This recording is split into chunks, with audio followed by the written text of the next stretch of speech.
இந்த இரண்டாம் ஜமாத்து நடக்குது ஒவ்வொரு பள்ளி வாயில்களும் நம்ம சவுதி அரேபியாவில் பொதுவாக பரவலாக நம்ம பார்க்குறோம். உலகளாவிய ரீதியாக பரவலாக நம்ம பார்க்குறோம். இரண்டாம் ஜமாத்து நடக்கக்கூடிய அந்த சந்தர்ப்பத்தை நம்ம நிறைய பார்க்குறோம். இது மார்க்க ரீதியாக எப்படி அனுமதி உண்டான இது நபித்தோழர்களுடைய காலத்திலிருந்து கருத்து முரண்பாடு உள்ள தலைவர். எப்படி பின்னாலே இல்லை, நபித்தோழர்களுடைய காலத்தில் இருந்து கருத்து முரண்பாடு உள்ள ஒரு தலைப்பாக நாம் என்ன செய்கிறோம் பார்க்கிறோம். ஆனால் இதில் அந்த கருத்து முரண்பாடு இருந்தாலும் பெருவாரியான உலமாக்கள் கூடும் தொழலாம் அப்படின்னு சொன்னாலும் இன்னொரு கணிசமான உலமாக்கள் கூடாத கருத்தை என்ன செஞ்சுக்கிறாங்க சொல்லியிருக்கிறார்கள். நான் ஏன் எப்பொழுதும் உலமாக்களுடைய கருத்து முரண்பாடை கொஞ்சம் முதலாக முன்வைக்கிறேன் என்று சொன்னால், மார்க்கம் என்பது என்னை பிரதிபலிக்கிற விஷயம் இல்லை, எனது கருத்துக்களையும் எனது ஆய்வுகளையும் பிரதிபலிக்கிற விஷயம் இல்லை, பேசுகின்றவரை பிரதிபலிக்கிற விஷயம் இல்லை, ஒரு சமுதாயத்துடைய ஒரு சொத்து அது. அப்போ அதை பற்றி பேசுகிற நேரத்தில் இதில் எப்படியெல்லாம் கருத்து முரண்பாடு இருந்திருக்கிறத சேர்த்து சொல்கிறது அமானிதம். அதனால தான் அதை சொல்கிறேன். அப்போ இந்த அடிப்படையில் நீங்கள் இதை விளங்கி கொண்டீங்கன்னு சொன்னால் முரண்பாடு இருந்திருக்கிறது. ஆனால் அற்புதம் என்னன்னு சொன்னால், 4 மதுஹப்னு சொல்கிறோமே நம்ம, ஷாஃபி, ஹனஃபி, ஹம்பலி, மாலிக், இவர்கள் ரெண்டாம் ஜமாத்தை வெறுத்து தான் இதுதான். இரண்டாம் ஜமாத்தை வெறுத்த அமைப்பில் சில பள்ளிகளை நீங்கள் பார்க்கலாம். ரெண்டாம் ஜமாத்துக்கு என்ன மதுஹபுடைய சில பள்ளிகள் ரெண்டாம் ஜமாத்துக்கு அனுமதி இல்லை. ஏன்னா மதுஹப் நூட்களில் எழுதப்பட்டிருக்கும். இமாம் ஷாஃபி ஒரு பக்கத்துக்குமே எழுதுவார் கிதாபுல் உம்ல, அக்ரா, நான் வெறுக்கிறேன் ஜமாத்து நடந்த பள்ளிகளில் இரண்டாவது ஜமாத்து நடப்பதை நான் வெறுக்கிறேன் அப்படின்னு சொல்றதெல்லாம் பார்க்கிறோம். அப்போ இதில் முரண்பாடு ஒன்று என்ன செய்திருக்கிறது, பரவலாக இருந்திருக்கிறது. இந்த முரண்பாட்டுடைய பின்னணி என்னன்னு சொன்னால், ரசூலுல்லாஹி ஸல்லல்லாஹு அலைஹி வஸல்லம் அவருடைய 23 வருட காலத்தில் இரண்டாம் ஜமாத் ஒன்று நடந்ததாக ஆதாரம் இல்லை. ஒரே ஒரு செய்தி நீங்க சொல்லுவார்கள் அப்படின்னு சொன்னால், ரசூல் ஸல்லல்லாஹு அலைஹி வஸல்லம் அவர்கள் ஒரு ஜமாத்து தொழுகை முடிந்த பின்னால் அப்படி இருந்து கட்டிக்கிறாங்க. அபூ பக்ரா என்ற ஒரு நபித்தோடர் பள்ளிக்குள்ள வர ரசூல் ஸல்லல்லாஹு அலைஹி வஸல்லம் அவர் போய் தனியாக தொழுகிறாரு. ரசூலுல்லாஹ் கேட்குறான், மையத்தை சத்தக்கு அலைஹி, இவருக்கு தர்மம் செய்கிறவர் யாரு அப்படின்னு ரசூலுல்லாஹ் கேட்குறாங்க. ஒரு மனிதர் எழுப்பி போய் தொழுதாருன்னு வருது. இந்த செய்தி மட்டும்தான் இரண்டாம் ஜமாத்துக்கு ஆதாரமாக என்ன செய்வார்கள் சொல்வார்கள். ரசூலுல்லாஹி ஸல்லல்லாஹு அலைஹி வஸல்லம் அவர்களே ஒரு சில சந்தர்ப்பங்களில் பிந்தி தொழுவதற்கான சந்தர்ப்பம் கிடைத்த ஒரு ஜமாத்தில் நிறைய நபித்தோழர்கள் தொழ முடியாமலும் பின்னால் என்ன செஞ்சிருப்பாங்க, தொழுதிருப்பார்கள். அவர்கள் யாரும் ஜமாத் நடத்தின மாதிரி எந்த செய்தியும் என்னது காண முடியவில்லை. இந்த ஒரு செய்தியை சொல்லுவார்கள். இமாம் ஷாஃபி ஒரு அதாவது செய்தியை கொண்டு வருகிறார், ஒரு அறிவிப்பை. அதாவது முஸன்னஃப் அப்துர் ரஸாக் அல்லது முஸன்னஃப் இப்னு அபி ஷைபால வரக்கூடிய செய்தி. அதாவது கான அஸ்ஹாபு ரசூலுல்லாஹி ஸல்லல்லாஹு அலைஹி வஸல்லம் இதா தஹலு மஸ்ஜிதன் சுல்லிய ஃபீஹி ஜமாஅத்தன் சல்லு ஃபுராதா. அதாவது ஜமாத்து நடந்து முடிந்த பள்ளிக்குள் நபித்தோழர்கள் நுழைந்தால் தனித்தனியாக தொழுவார்கள், ஜமாத்தாக தொழ மாட்டார்கள் அப்படின்ற ஒரு செய்தி என்ன செய்யறாரு கொண்டு வராரு. அப்படின்னா எல்லா நபித்தோழர்களும் அல்ல, நபித்தோழர்கள் ஒரு சிலர் அப்படி நடந்து கொண்டார்கள்.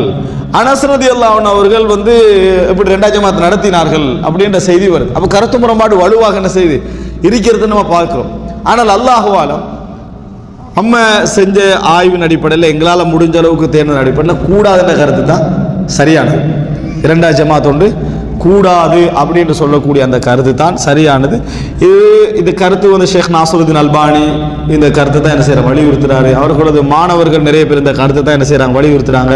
இஸ்லாமிய ஆரம்ப காலத்தில் நிறைய அறிஞர்கள் இந்த கருத்தில் என்ன செய்திருக்கிறார்கள் இருந்திருக்கிறார்கள். அப்போ இந்த மாதிரியான செய்திகள்லாம் பார்க்கிற நேரத்தில் இரண்டாம் ஜமாத்து கூடாது அப்படின்ற அந்த கருத்துக்கு பலவிதமான வலு இருக்கிறத பார்க்குறோம். ஒன்று, ரசூலுல்லாஹி ஸல்லல்லாஹு அலைஹி வஸல்லம் அவங்க சொல்றாங்க, நான் ஜமாத்து நடத்த ஏவி விட்டு யாரெல்லாம் இந்த ஜமாத்துக்கு வராமல் பிந்தி இருக்கிறார்களோ அவர்களது வீடுகளை நான் எரிக்க நாடுகிறேன் அப்படின்ற ரசூலுல்லாஹி ஸல்லல்லாஹு அலைஹி வஸல்லம் சொல்றாங்க. இரண்டாம் ஜமாத்துக்கு அதே நன்மை இருந்து, ஏன்னா இப்போ எல்லாரும் ரெண்டாம் ஜமாத்துக்கு எதை சொல்லுவாங்க, சலாத்துல் ஜமாஅத்தி அஃதலு பி ஸலாத்தில் ஃபர்தி பி 27 தரஜா, தனித்து தொழுவதை விட ஜமாத்து தொழுவது 27 மடங்கு சிறந்தது. அவ்வல் ஜமாத்துக்கு 27 மடங்கு தான், ரெண்டாம் ஜமாத்துக்கும் 27 மடங்கு தான் சொன்னா அந்த அவ்வல் ஜமாத்துக்கு ரெண்டாம் ஜமாத்துக்கு இடையில ஒரு டிஃப்ரெண்ட் இல்லை, எரிக்க வேண்டிய அவசியம் முடியல. அவங்க ஜமாத்தா தொழுதாங்கடா, அவங்க காரணத்தோட பிந்தினாலும் சரி காரணம் இல்லாமல் பிந்தினாலும் சரி, அவர்களுக்கு அடுத்த நேர தொழுகை வரும் வரைக்கும் டைம் இருக்குது. அப்போ அவங்க ஜமாத்தா என்ன செய்யலாம், தொழலாம் என்ற ஒரு சந்தர்ப்பம் இருக்கிற நேரத்தில் இந்த மாதிரி சொல்ல வேண்டிய அவசியம் உண்டு இல்லை என்பதை நம்ம பார்க்கிறோம். ஆனால் இப்படி சொல்லக்கூடியவங்க நிறைய பேரை நீங்கள் பார்க்கலாம். பெருநாள் தொழுகை 2ஆம் முறை வைக்க விட மாட்டாங்க. பெருநாள் தொழுகை 2ஆம் முறை வைக்கிற விதத்தை அப்படின்வாங்க, ஜும்மா 2ஆம் முறை வைக்கிற விதத்தை அப்படின்னு சொல்லுவாங்க. சூரிய கிரண தொழுகை, சந்திர கிரண தொழுகை, மழை வேண்டி தொழுகை 2ஆம் முறை வைக்கிற விதத்துன்னுவாங்க. இதுக்கெல்லாம் என்ன ஆதாரம் பண்ணால் ரசூலுல்லாஹ் அப்படி தொழல, ரசூல் ஸல்லல்லாஹு அலைஹி வஸல்லம் அவர்கள் 2ஆம் முறை அப்படி தொழவில்லை. அப்போ இதுவும் 2ஆம் முறை தொழுதாக என்னது எந்த விதமான ஆதாரம் இல்லை என்பதை பார்க்கிறோம். இதன் அடிப்படையில் தான் நம்ம இரண்டா ஜமாத் என்பது என்னது கூடாது, அதை நம்ம தவிர்த்து கொள்ளணும் அப்படின்னு சொல்லிட்டு வரோமே தவிர இது ஒரு கொள்கை, இது அக்கீதா, இது இல்லாட்டி சரி வராது அந்த அடிப்படையில் இல்லை. ஆனால் நமக்கு விளங்கின ஆதாரம் இது. நம்ம ஆதாரம் ரசூலுல்லாஹி ஸல்லல்லாஹு அலைஹி வஸல்லம் அப்படி செய்யலை அப்படின்னு இருக்கிற நேரத்தில் நம்ம அதுக்கு தெளிவாக நம்மளுக்கு விளங்கிட்டால் நம்ம என்ன செய்ய முடியாது, இதை செய்ய முடியும். சார் அப்போ அதுக்கு என்ன பதில்? எது தர்மம் செய்பவர் யார் அப்படின்ற செய்தி வருது, அதுக்கு என்ன பதில் அப்படின்னு சொன்னால் இதை எப்படி சொல்லுவாங்கன்னா வகாஇஉ அயான் லா உமூம லஹா. சில மனிதர்களுக்கு ரசூலுல்லாஹி ஸல்லல்லாஹு அலைஹி வஸல்லம் அவர்கள் வழங்கிய தனிப்பட்ட சலுகைகளோடு சம்பந்தப்பட்ட ஒரு விஷயம் இது. இது முதல் பதில். எப்படி ரசூல் ஸல்லல்லாஹு அலைஹி வஸல்லம் ஆயிஷா ரலியல்லாஹு அன்ஹாவுக்கு தன்ஐம்ல போய் இஹ்ராம் கட்டிட்டு வாங்க நியத்து வச்சுக்கங்கன்னு சொன்னாங்க.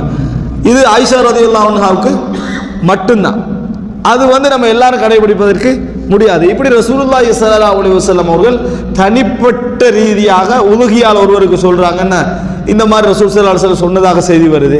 இப்படி தனிப்பட்ட ரீதியாக ரசூல் ஸல்லல்லாஹு அலைஹி வஸல்லம் சில மனிதர்களுடைய ஆர்வங்களை பார்த்து சில சலுகைகள் என்ன செய்திருக்கிறார்கள், வழங்கி இருக்கிறார்கள். ஒரு கபரை பார்த்து ரசூலாக என்ன செஞ்சாங்க, ஒரு ஈரமான ஈச்சம் ஓலையை நாட்டி விட்டாங்க. இதனால நம்ம என்ன செய்ய முடியாது, அதை செய்ய முடியாது. தனிப்பட்ட ஒரு ரீதியாக ரசூலுல்லாஹி ஸல்லல்லாஹு அலைஹி வஸல்லம் செய்த ஒரு விஷயத்தில் உண்டு. எந்த அடிப்படையில் சொல்றோம், இது தொடர்ந்து நடக்கலை, இந்த மாதிரி தொடர்ந்து நடக்கல, ஒரே முறை தான் என்ன செஞ்சது நடந்தது. இது ஒரு அம்சம். இது திருப்தி இல்லையா? இரண்டாவது முறையில் யோசிச்சு பாருங்க. அங்க நடந்த ஜமாத்து தொழுதவரும் தொழாதவர், அங்க நடந்த ஜமாத்து தொழுதவரும் தொழாதவரும். இங்க நடக்கிற ஜமாத்து இருவருமே தொழாதவர்கள். எனவே அந்த சூரத்துக்கு இந்த சூரத்தை என்ன செய்யலாது, ஆதாரமாக நம்ம காட்ட முடியாது. தர்மம் செய்கின்றவர் யாருன்ற ரசூலுல்லாஹ் கேட்ட நேரத்தில் எல்லா நபித்தோழரும் சட்டப்படி எழுந்து போயிருக்கணும். இதுல தர்மத்துடைய உணர்வு இருந்தா. ஆனால் ஒரே ஒரு நபித்தோழர் என்ன செஞ்சாரு, எழுந்து போனார் என்ற செய்தியிலிருந்து இந்த வளமை நபித்தோழர்களுக்கு மத்தியில் என்ன செய்யல, இருக்கவில்லை என்பதெல்லாம் தெளிவாக விளங்குகிறது. அதனால நம்ம அதை தவிர்த்து வருவதுதான் சிறந்தது என்பதை புரிந்து கொள்ளணும். ஆனால் இதுல இன்னொரு விஷயம் நடக்கும். அதை கூடும் என்று சொல்றவங்களும் அதை ஆதரிக்க மாட்டாங்க. ஒரு ஆள் தொழுது கொண்டிருப்பார், அவர் குல்லது பிரபின்னாஸ் அப்படிதான் ஆரம்பிச்சிருப்பார். அப்ப அவரை போய் டச் பண்ணி விடுறது, டச் பண்ணோடனே அவர் மலிக்கின் நாஸ்லேருந்து சவுண்ட் என்ன செய்யும், வரும். இப்படி ஒரு நடைமுறை செய்வார்கள். இதுக்கு என்னது, எந்த விதமான ஆதாரமும் இல்லை. டச் பண்ணி தொழக்கூடிய இந்த சிஸ்டம் இருக்கிறது, அது மார்க்க ரீதியான ஆதாரம் இல்லாத ஒரு விஷயம். சுன்னத்து தொழுகைகள்ல, இரவு நேர தொழுகைகள்ல ரசூல் ஸல்லல்லாஹு அலைஹி வஸல்லம் அவர்களை டச் பண்ணாம போய் பக்கத்தில் இருந்த செய்திகள் என்ன செய்கிறது இருக்கின்றதே தவிர, ஃபர்துடைய விஷயங்கள்ல, கடமையான ஜமாத்தோடு சம்பந்தப்பட்ட விஷயங்கள்ல, ஜமாத்து வாஜிப் என்று சொல்லப்படக்கூடிய விஷயங்கள் இந்த மாதிரி எந்த நடைமுறையும் இல்லை. அதை நம்ம தவிர்த்து கொள்ள வேண்டும். ஆனால் இந்த அம்சம் இஸ்லாமிய அறிஞர்கள் யாரெல்லாம் கூடாது என்ற கருத்தை வலியுறுத்துகிறார்களோ அந்த கருத்து தான் சரியானது என்ற அடிப்படையில் தான் நம்ம அதை என்ன செய்கிறோம், செய்து வருகிறோம். அல்லாஹ்